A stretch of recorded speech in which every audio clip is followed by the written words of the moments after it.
자, 오늘 우리 주일은 감사 예배로, 감사절로 예배드리고 있는데, 오늘 설교 제목이 무엇이요? 우리는 모든 것에 감사할 수 있다. 자, 믿음의 삼중주 시리즈 가운데 오늘 두 번째 시간으로 함께하고 있지만, 지난 첫 번째 시간의 제목이 뭐였죠? 우리에게는 항상 기쁨이 주어집니다 였습니다. 하나님께서 우리가 살아가는 매 순간마다 우리에게 기쁨을 공급하신다라고 배웠어요. 그래서 이 기쁨이 원천이 되어 이 기쁨을 알게 되면 여기서부터 감사가 시작이 되고 이 감사에 함께 기도가 나오게 된다라고 우리가 배웠습니다. 그래서 오늘 설교의 주제와 결론은 이미 나와 있어요. 우리는 항상 기쁨을 얻기. 하나님이 우리를 항상 기쁘게 하시기에 그래서 우리는 항상 모든 것에 감사할 수 있다는 것이죠. 우리에게 어떻게 감사가 나타나니까? 우선적으로 우리가 원하는 것에 대한 만족이 있어야 감사가 나타납니다. 그러니까 만족이 없이는 감사가 나타날 수 없어요. 그리고 우리의 원하는 것에 대한 만족은 만족하다라고 해석이 없으면 또한 만족할 수가 없다라는 것입니다. 자, 누군가가 우리에게 한 작은 사탕을 주었다고 해봅시다. 여기에 대해서 누가 나한테 사탕 준 것에 대해서 감사하다라고 느끼려면 무엇이 필요하죠? 이 사탕이 나한테 필요한 것이구나를 느껴야 돼요. 그러니까 이 주어진 것이 나의 필요한 것, 나의 원하는 것이 되지 않으면 이게 감사가 안 나타난다는 것입니다. 그래서 어떤 사람이 이걸 줘도, 선물로 줘도 때때로 감사를, 인사를 못 받을 경우가 많아요. 때로는 감사 인사를 받아도 앞과 뒤, 겉과 속이 다른 감사가 나타나죠. 정말로 나에게 원하는 것이 아닌데 주었다는 그렇다는 것이죠. 또한 더해서 어떤 이 사탕, 지금 사탕 얘기를 하죠. 우리의 원하는 것을 이 사탕이 해결해 주었다고 하는 해석이 없으면 또한 감사가 나타나지 않아요. 즉 만족이 없기 때문에 감사가 절대 안 나타난다는 것이죠. 이 사탕이 나한테 주어졌는데 지금 나에게 어떤 달콤함을 원하는 그 갈증을 해결해 주었다라고 하는 해석이 없이는 만족이 있을 수 없고 감사가 있을 수 없다라는 것이죠. 그래서 우리는 항상 감사할 수 있다라는 오늘 설교 제목에 별로 동의하고 싶은 마음이 없어요. 동의하려고 하지 않는다. 자, 오늘 설교 제목을 미리 보시는 여러분의 마음에 처음 나타난 반응은 무엇이었습니까? 아마도 이것이지 않았습니까? 이게 가능하기는 할까라는 것입니다. 먼저 만족의 측면에서 어찌 나의 모든 원하는 것에 내가 만족을 얻을 수 있을까라는 질문이 여기에 나오는 것이죠. 무엇이 나의 필요를 다 채워줄 수 있을까라는 의심이 나타나죠. 또 해석도 있어요. 모든 것에 만족을 줄 만한 것이 과연 있을까? 그래서 내가 정말 만족할 수 있을까라는 그런 의심이 우리 안에 있게 된다는 것이죠. 그렇지 않아요, 여러분? 오늘 설교 제목에 여러분 그런 의심과 그러한 반응이 있지 않습니까? 우리는 모든 것에 감사할 수 있다니. 이게 가능할까요? 하나님께서도 우리의 이러한 반응과 의심을 이미 알고 계십니다. 여러분, 아담의 타락 이후로 사람에게 나타난 일은 에덴의 동쪽이라는 말에 이미 다 숨겨져 있어요. 여러분, 에덴의 동쪽 들으셨죠? 에덴에서 쫓겨난 그 사람들이 어디에 살았다고요? 아담의 이후들이, 사람들이 에덴의 동쪽에 살았다고 하죠. 그럼 방위적으로 동쪽이냐? 물론 방위적인 말도 있지만 사실은 그 의미는 에덴에 대하여 적대적으로 사는 곳이라는 의미예요. 즉 에덴에 대하여 적대적인 자세로 살았다. 그런 곳에 아담의 후손이 살았다라는 거예요. 그 행복한 에덴에서 쫓겨난 자들이 그 에덴을 그리워하면서 살았던 게 아니라 오히려 에덴을 대적하고 에덴에 대하여 반대하고 그렇게 거역하며 살아왔다. 사람이 타락한 이후에 모든 사람의 일반적인 삶의 형태는 바로 이것이었다는 거예요. 하나님과 대적하며 살아왔습니다. 그래서 여러분, 아브라함이 하나님의 부르심을 받을 때 그가 지금 어디로 옮겨왔죠? 우르하란에서 어디로 왔어요? 가나안으로 왔죠. 우르하란은 성경의 지명으로는 에덴의 동쪽입니다. 그러게 그 땅에서 여전히 하나님께 거역하던 인생을 이제는 가나안으로 와라! 새롭게 시작해라! 나를 대적하는 게 아니라 이제 나와 동행하는 삶을 살아라. 이게 우리에 대한 부르심입니다. 할렐루야. 오늘 여기 계신 분들이 바로 이러한 부르심으로 오늘 이곳에 와 있고 이곳에서 하나님께 예배하고 있는 것입니다. 특별히 이민자인 우리는 물리적으로 저 땅에서 이 땅으로 온 게 아니고요. 그런 육적인 이민을 떠나서 영적인 이민도 하나님 축복하신 거예요. 복음이 요청하는 새로운 삶으로 우리가 이 땅에 왔다는 것입니다. 할렐루야. 이민의 목적은 두 가지예요. 먼저 믿지 않는 자는 믿게 하시려고 이 땅으로 보내시는 거예요. 할렐루야. 그럼 믿는 자는 더 잘 믿으라. 옆 사람에게 고백합시다. 축복합시다. 더 잘 믿으세요. 라고 얘기합니다. 여러분, 땅 넘고 물 건너 바다 건너 산 넘어 하나님이 이곳에 왜 보내셨을 것 같아요? 여러분들 배부르게 정말 더 잘 살게 하시려는 의미도 있지만 그건 아주 작은 부분이에요. 그것 통해서 하나님이 오히려 여러분 가운데 궁극적으로 일으키시고자 하는 완전한 결론은 정말 복음의 요청대로 정말 참되게 하나님과 함께 살아라 이겁니다. 할렐루야. 하나님께서는 그래서 우리가 우리 자신만의 욕구와 만족으로 살아가고 있다는 것을 알고 계시고, 그래서 우리 마음에 따라 이 욕구를 만족시키기 위해서 매 순간마다 이리저리 흔들리는 해석의 기준을 가지고 있다는 것을 이미 알고 있다는 거예요. 그러니까 우리 스스로의 만족, 우리가 원하는 것을 채우기 위해서 매양 흔들리는 해석의 기준으로 그렇게 살아가고 있는 것을 하나님 아시죠? 여러분 조삼모사라는 한자성어 아십니까? 조삼모사. 아침에 3개, 저녁에 몇 개? 4개. 자, 지금부터 위키백과에 나오는 말 그대로 읽어드리겠습니다. 춘추 전국시대에 저공이라는 사람이 살았는데 취미로 원숭이를 길렀답니다.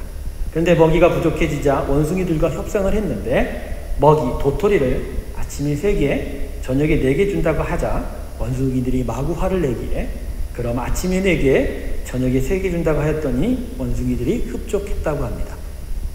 합이 7인데 아침에 3개, 저녁에 4개보단 아침에 4개, 저녁에 3개가 좋다고 원숭이들이 박수치면서 했다라는 거예요. 이게 우리의 만족과 해석의 기준이라는 거예요. 우리 만족 기준이 조삼모사예요. 자, 여러분 누군가에게 이걸 똑같이 적용하죠. 여러분이 일한 대가로 돈을 여러분에게 주기로 했는데 그 사람이 여러분에게 아침에 30파운드 주고 저녁엔 40파운드를 준다고 하신다면 여러분 그것을 받겠습니까? 아니면 아침에 40파운드를 주고 저녁에 30파운드 주겠습니까? 하면 그것을 더 받겠습니까? 여기에는 복잡한 계산이 지금 적용이 됩니다. 해석이 됩니다. 지금의 경제사적으로는 아침에 40파운드를 받는 게 나한테 더 이로울 거야. 그죠? 또한 이자 관계가 있어요. 아침엔 이자가 먼저 받는 것이 이자 소득이 더 많을 것 같으니까 더 먼저 받는 것이 더 좋을 거야 라고 생각할 수 있습니다. 또는 주는 자의 신용 상태가 안 좋으니 먼저 많이 받는 것이 나중에 리스크를 줄이게 될 것이다. 너무나 복잡하지요. 우리가 우리의 만족을 위해서 그래서 그 모든 것을 해석하는 기준들이 이렇게 복잡하다는 것입니다. 흔들리는 거예요. 그러니까 항상 만족할 수 있습니까? 항상 만족할 수가 없는 거죠. 각 상황마다 만족의 기준이 다르고 그렇게 해서 쉽게 만족할 수 없는 것이 우리 사람입니다. 조삼모사로 살아가는 우리다라는 것입니다. 그래서 우리 인생이 항상 아프고 슬프고 괴로운 거예요. 아픈 것이 있어서 슬픈 것이 있어서 괴로운 것도 있어서 아프지만 그것보다는 흔들리는 만족과 해석의 기준으로 더 아픈 거예요. 더 괴로운 거고 더 슬픈 거예요. 동의하십니까? 그래요, 여러분. 진짜예요. 흔들리는 이 기준 때문에 채워지지 않는 이 만족 때문에 물론 아프고 어렵고 힘든 일이 있어도 그것보단 이것들 때문에 더 아프고 더 힘들고 더 괴로운 것이에요. 그러니 항상 모든 것에 감사하라고 하는 말이 받아들여질 수가 없는 거죠. 그래서 하나님께서 예수 그리스도의 복음을 우리에게 주셔서 특별히 이러한 부분에 있어서 한 번에 정리될 수 있는 기준을 제시해 주는 거예요. 우리의 흔들리는 감사와 만족의 기준을 예수 그리스도의 복음을 통하여 우리에게 해결해 주시는 거예요. 첫 번째 참된 기쁨은 이게 아니라 다른 것이다. 그래서 그 기쁨 가운데 있으면 너희가 온전히 만족할 수 있다. 그리고 그런 만족을 위해서 너희에게 온전한 단 하나의 해석 기준이 있다라고 선언해 주신 것입니다. 그러므로 말미암아 우리는 진짜 온전한 만족, 감사 가운데 거할 수 있게 된 것입니다. 할렐루야. 이것을 오늘 이 본문을 통해서 우리가 배워야 합니다. 자, 오늘 본문은 일곱 나팔의 심판에 마지막 일곱 번째 천사가 나팔을 부른 후에 일어난 일들에 대해서 말씀하고 있습니다. 요한계시록에 하나님의 심판이 세 단계로 나타나요. 먼저 두루마리를 봉한 일곱인의 심판, 일곱 천사가 나팔을 일곱 번 부는 일곱 나팔의 심판, 그 다음에 일곱 대접들이 이 땅에 쏟아지는 일곱 대접의 심판이었습니다. 이것이 연대기적으로 기록이 되었을 수도 있고 일곱의 심판들이 계속 반복적으로 강조되어 나타날 수도 있고, 어쨌든 간에 그런 해석이 여러 가지로 다양하지만 중요한 것은 바로 이 일곱 번째 나팔이 불어진 순간은 하나님의 완전한 심판이 이루어져 가고 있다는 것이죠. 자, 여러분 숫자 치는 성경에서 무슨 수죠? 완전 수죠. 그러니까 일곱 번째 나팔 그 심판이 나타나는 것은 하나님의 완전한 심판이 이루어졌다는 것이죠. 그러니까 오늘 이 배경은 하나님의 완전한 심판이 이루어진 이후에, 최종 심판이 이루어진 이유를 상징합니다. 근데 그러므로 오늘 일곱 번째 심판이 있은 이후에 나타나는 본문에 나타난 일들은 바로 종말의 심판이 있은 이후에 최종적으로 우리 가운데 하나님과 함께 나타날 일들에 대해서 가르쳐 주는 것입니다. 자, 오늘 그래서 본문을 보면 최후에 이 땅에는 무엇이 남을 것인가, 정말 무엇을 하나님께서 가장 귀한 것을 여겨서 영원한 가치로 두고 계시는지를 우리가 살펴볼 수 있습니다. 자, 본문 15절 말씀, 슬슬 잠 오시는 분들을 위해서 본문 15절을 함께 읽어보도록 하겠습니다. 15절 같이 읽습니다. 시작. 자가 나팔을 부매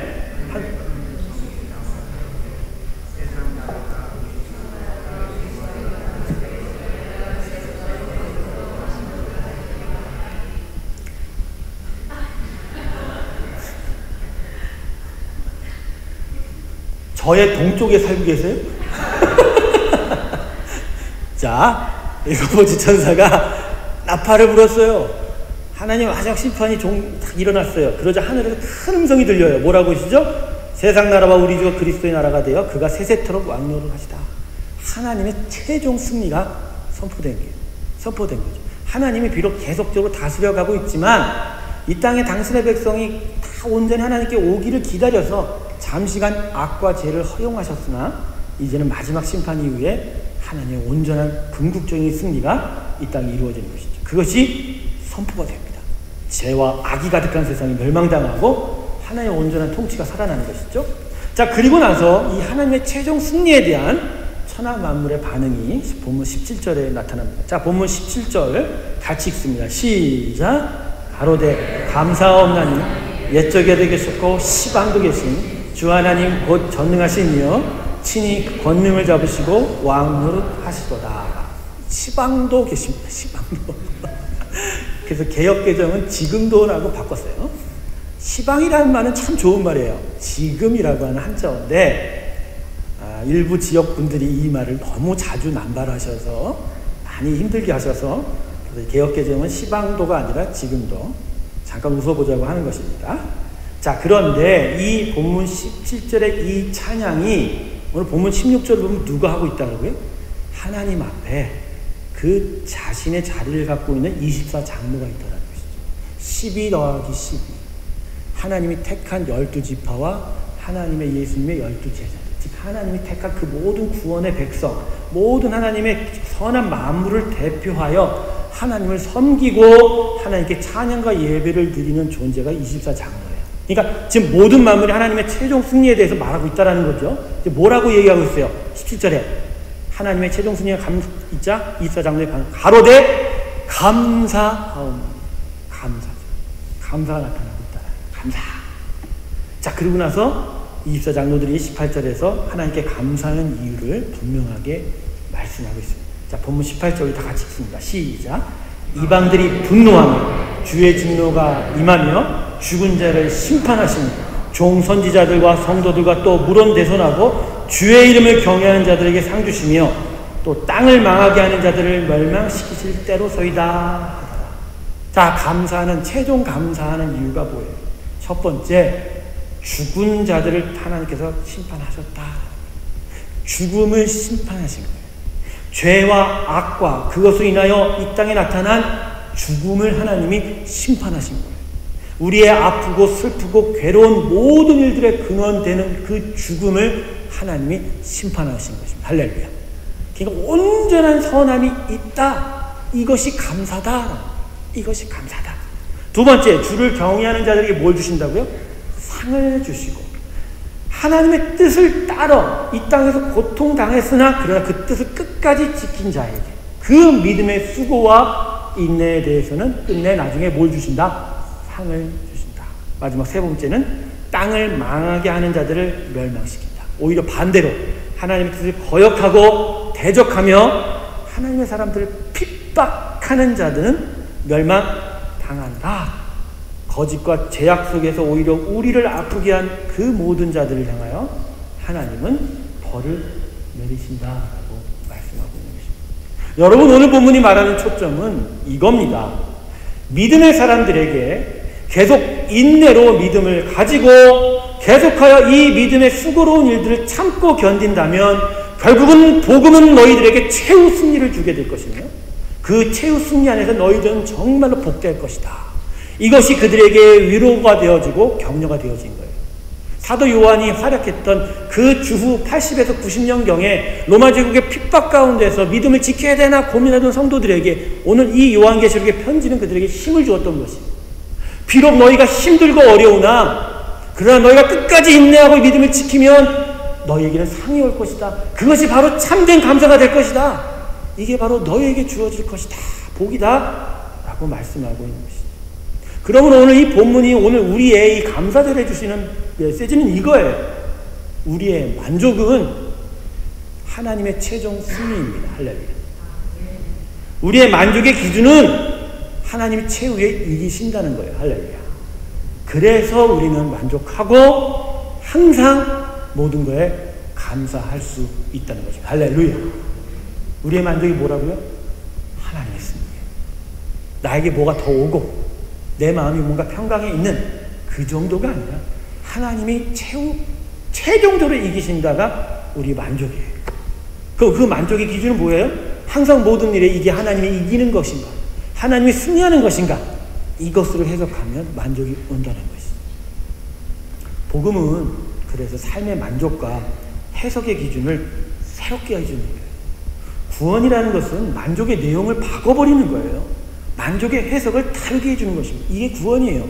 이게 복음이에요. 그냥 죽은 이후에 천당 갑니다. 하지만 삶의 내용이 아무것도 바뀌어지지 않는 이런 따위가 아닙니다. 그거 우상입니다. 미신입니다. 어려울 때 도우시는 하나님의 축복, 하지만 삶의 내용이 전혀 바뀌어지지 않는 거, 그거 나의 웰페어를 위한 나의 이기적인 신앙이지 결코 하나님의 복음은 아니다라는 것이죠. 그래서 진짜 하나님의 복음 안에서 하나님의 최종 승리를 기다리는 자, 그래서 만족과 해석의 기준이 바뀌어가기 시작하면 축복, 사랑, 은혜, 생명이란 단어도 좋아하지만 믿음, 열심, 인내, 겸손, 자조, 어려워도 슬퍼도 나는 행복해, 나는 만족해, 이러한 찬양의 가사들이 좋아지기 시작한다. 여러분 혹시 지금 축복과 사랑과 은혜도 은혜, 사랑이나 생명이라는 단어는 좋아하는데 믿음, 열심, 수고, 인내, 자비, 자조, 겸손, 양보, 사랑, 베품, 이런 단어가 좀 멀리 있다면 조금 고민하면서 자기 자신을 점검해 보셔야 돼요. 이런 증상이 있는 건 복음에 완전하게 붙들린 게 아니에요. 절반도 안 돼요. 복음은 분명히 만족의 기준을 바꾸기 때문에, 만족의 내용을 바꾸기 때문에, 복음이 우리 안에서 하시는 역사가 그런 거예요. 복음이 우리의 병을 치유합니다. 복음이 우리의 마음을 위로합니다. 복음이 우리의 삶 속에 공급합니다. 물질도 주시고 명예도 주시고 권력도 주시지만 그럼에도 불구하고 그걸 통해서 결국 하나님이 일으키시는 가치는 그런 따위가 아니에요. 보는 눈이 달라져요. 만족이 달라져요. 기준이 달라져요. 해석이 달라져요. 그래서 정말 이 땅에서 살지만 이 땅 사람이 아닌 거예요. 그래서 세상이 우리를 감당하지 못합니다. 할렐루야. 이 땅에서 사는데 이 땅의 가치관은 도저히 얘기가 안 되는 거예요. 칼이 목에 들어가도 잘라라 라고 하는 거예요. 콜로세움에서 그렇게 죽어간 거예요. 사람들이. 사자의 밥이 돼도 그냥 주고 한 거예요. 왜? 만족의 기준이 달라지니까. 해석의 기준이 달라지니까. 믿음의 성도는 그래서 하나님으로 인하여 만족하고 감사하는 사람입니다. 그런데 잘 들으세요. 여기서 하나님으로 인하여가 무엇인가? 그냥 그분이 나를 축복하시는가?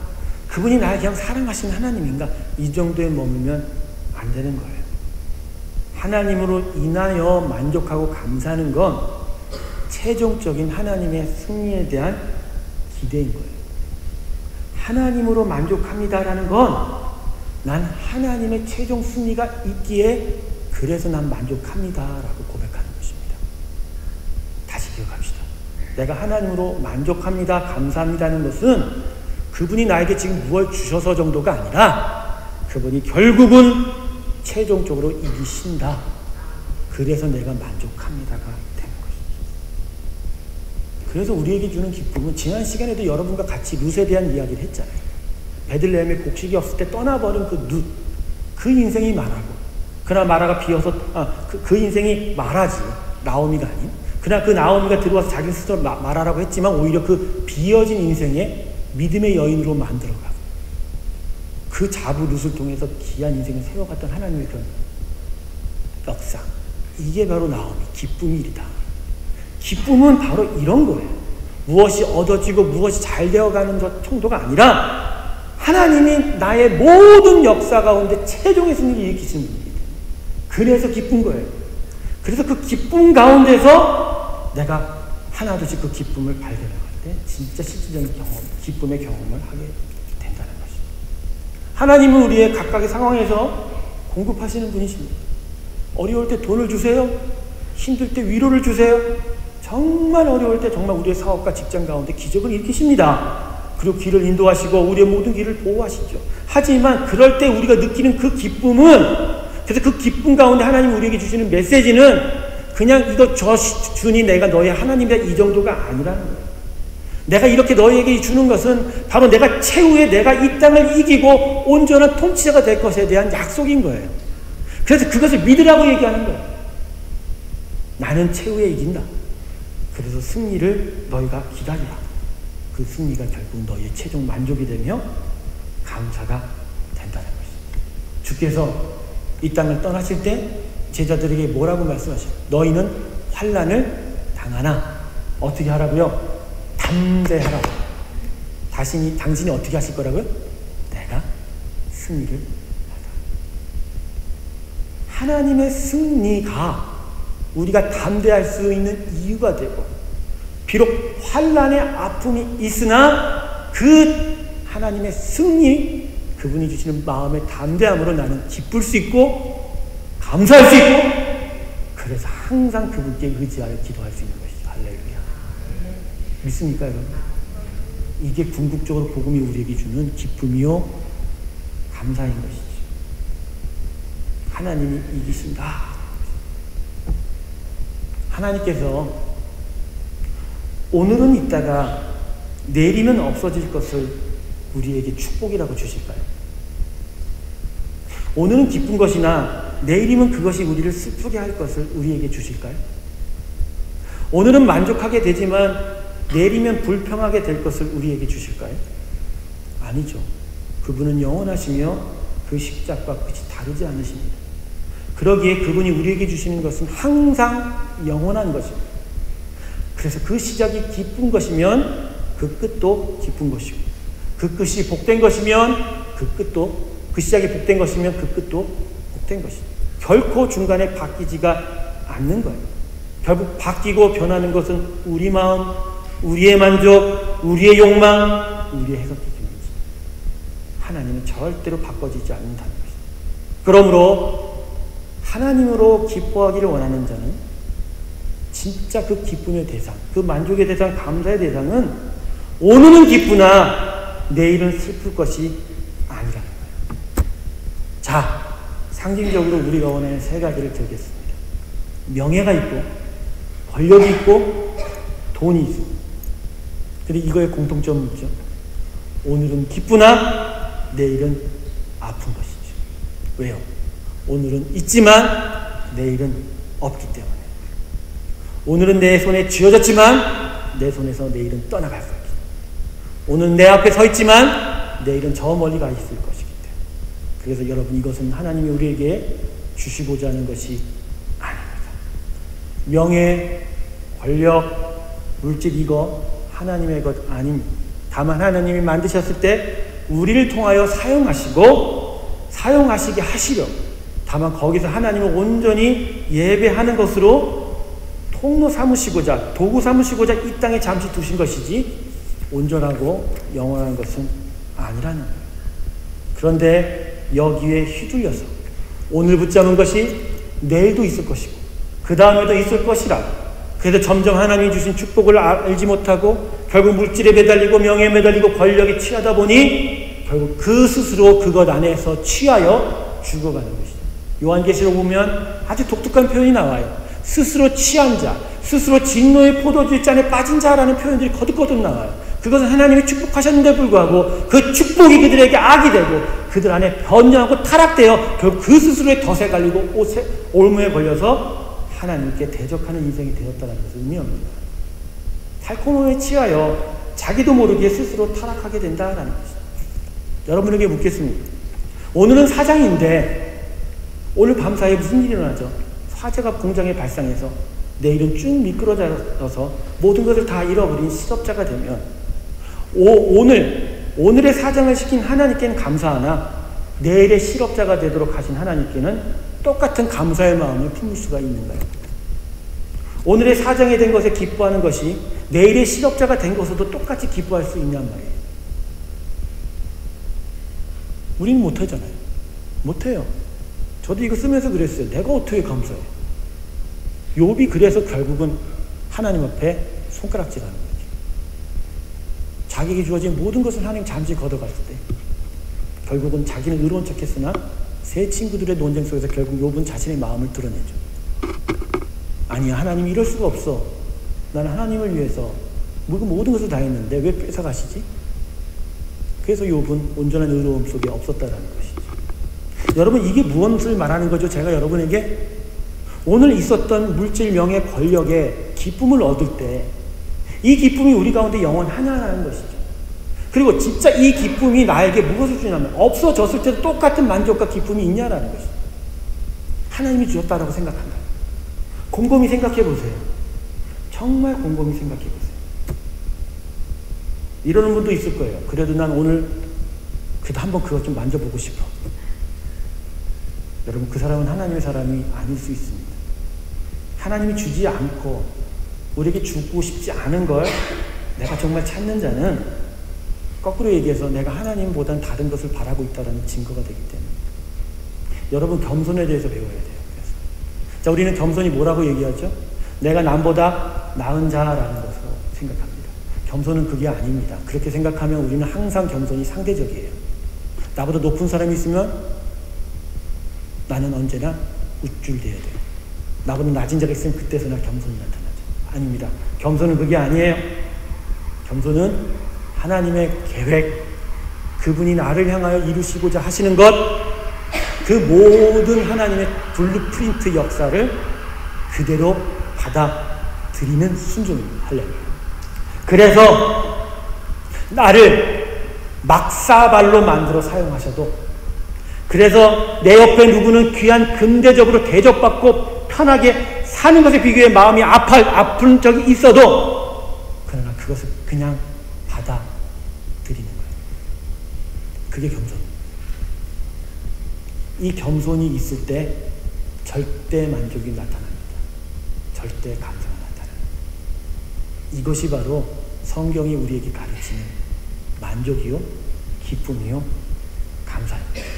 자막 보시죠. 시편 105편 3절의 말씀 같이 읽을까요? 시작.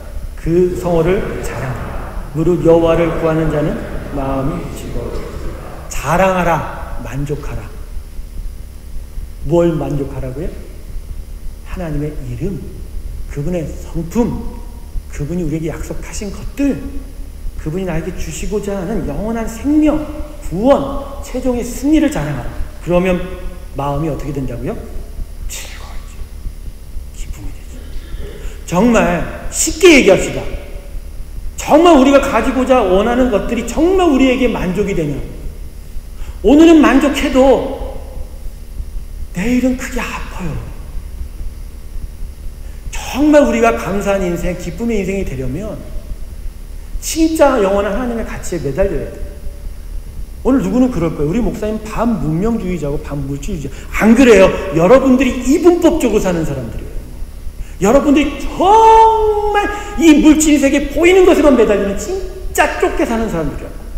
보이지는 않으나 하나님의 세계는 반드시 있습니다. 우리에게는 약속되었으나 지금은 안 보이나 반드시 존재하는 것이 아버지의 세상입니다. 그 모든 것을 다 소유하고 사는 사람이 우리란 말이에요. 근데 그 우리의 삶 속에 지금 우리가 만족을 느끼고 기쁨을 느끼는 것들이 바로 이런 부분들이 아니에요. 우리는 더 아플 거예요. 더 힘들 거란 말이죠. 여러분, 다 지나갑니다. 다만 주어진 것은 우리에게 축복하시고자 하는 아버지의 사랑이지 그걸 붙들려고 준 건 아니에요. 그걸 통하여 당신을 만나기를 원하시는 것뿐이에요. 그걸 통하여 이 땅에 정말 선한 일들이 나타나기를 원하는 것이에요. 그걸 통하여 우리의 삶 속에 하나님의 거룩한 영광과 예배가 나타나기를 원하는 것뿐이라는 것이에요. 그 모든 지나간 것을 붙들기 시작하면 결코 그 붙든 것 때문에 하나님 앞에 나아갈 수 없다라는 거예요. 결국 마지막엔 하나님과 나만 남아요. 결국 마지막엔 하나님과 내가 이 땅에서 동행했던 그 기억만이 남아요. 결국 마지막엔 내가 하나님을 사랑합니다. 하나님이 나의 만족이었습니다. 하나님이 나의 기쁨이었습니다. 라는 그 고백만이 남는 거예요. 그 고백과 만남이 없을 때 우리가 어찌 천상 앞에 서서 아버지 천국문을 열어달라고 할 수 있을까요? 하나님 그러시죠. 나는 너에 대한 기억이 없어. 난 널 알지 못해. 라고 말씀합니다. 여러분, 이 땅의 삶은 아주 유한합니다. 정말 여러분 70년, 80년 남았다고 정말 오래 갈까요? 오래 가지 않아요. 정말 짧은 시간이에요. 제가 부임한 지 다음 주면 5년째입니다. 정확하게. 그런데 5년의 시간이 마치 어제 저녁에 저녁 식사 먹은 것 같이 너무나 짧게 느껴집니다. 그럼 앞으로 제가 15년을 더 해야 되는데 15년은 어떻게 생각할까요? 설교 후에 여러분과 성도에 교제하는 시간만큼을 짧게 느껴질 거라는 거예요. 전 그래서 여러분과 함께 단 한 주의 예배만 드리고 가는 인생이 될지도 모른다는 거죠. 그런데 그게 그 유한함 속에서 마음이 아파도 가장 기쁠 수 있는 거는, 감사할 수 있는 건, 그러면 그 안에 하나님이 계셨고 내가 그 하나님과 함께 교제하였고 그리고 그 하나님 안에서 여러분들과 함께 사랑하였다라는 것이죠. 그리고 전성에 올라갈 때 결국 그것이 우리에게만 남겨진다는 것입니다. 그러므로 만족이 바뀌어야 돼요. 만족의 양과 내용이 바뀌어야 돼요. 그리고 만족을 만족하게 되는 그 해석의 기준이 확 바뀌어야 되는 거예요. 흔들리지 않는 기쁨이 있길 주님은 축원합니다. 그러려면 예수에 붙들려야 돼요. 예수, 십자가 예수, 복음이 가르쳐주는 삶의 가치에 붙들려야 돼요. 그러면 흔들리지 않아요. 영원한 가치가 여러분을 매일매일 기쁘게 할 거예요. 더더욱 기쁘게 할 거예요. 오늘 내가 명하고 내일은 내가 또 망하고 내일은 또 아파도 그럼에도 불구하고 나는 기쁠 거예요. 왜? 그 영원한 기준 예수 그리스도가 여전히 나에게 기쁨을 주기 때문이라는 것이죠. 방바닥에 엎어진 밥그릇에 그 밥을 손으로 떠먹어 보신 적이 있나요? 저는 저의 아픈 일이 있었어요. 그러나 저는 그 밥을 먹었어요. 왜? 살아야 되니까. 먹어야 되니까. 근데 그때 아프지 않았어요. 하나님이 그 인생을 세워놓으시더라고요. 아버지에게 붙들린 자는 하나님이 반드시 영원한 기쁨 가운데로 인도하십니다. 결국 우리가 오늘 설교의 제목처럼 할 수 있다는 건 선택이에요. 모든 기쁨과 모든 만족을 다시 보여주시고 새로운 것을 여러분에게 제시했을 때 결국 이것을 붙잡는 자는 영원할 것이고, 아니 붙잡지 못하는 자는 끝내 영원할 수 없다라는 것을 오늘 이 시간에 우리 마음 가운데 새겨가시기를 소망합니다. 말씀을 마치겠습니다. 감사절의 기원은 구약 때부터 있습니다. 미국에 처음 갔던 청교도들이 추수감사절 했던 것으로부터 시작되는 것은 아닙니다. 구약 백성, 이스라엘 백성에게 하나님이 주셨던 네 절기 중에 가장 중요한 절기 중에 하나가 바로 이 감사의 절기였습니다. 그리고 모든 절기는 항상 그 감사가 들어가 있었어요. 아버지가 그들의 아버지 되고 하나님 된 것이 정말 감사의 근원이라는 것을 우리에게 가르쳐 줍니다. 그리고 신약성경은 결국 하나님이 이 땅에서 온전한 승리를 이룬다는 것을 통해 우리에게 감사의 조건과 만족을 가르쳐 주신 거예요.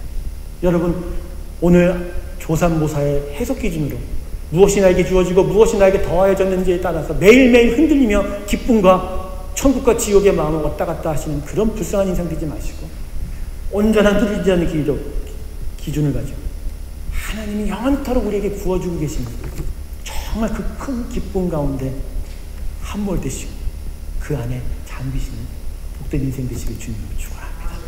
이 시간 우리 다 같이 기도하겠습니다.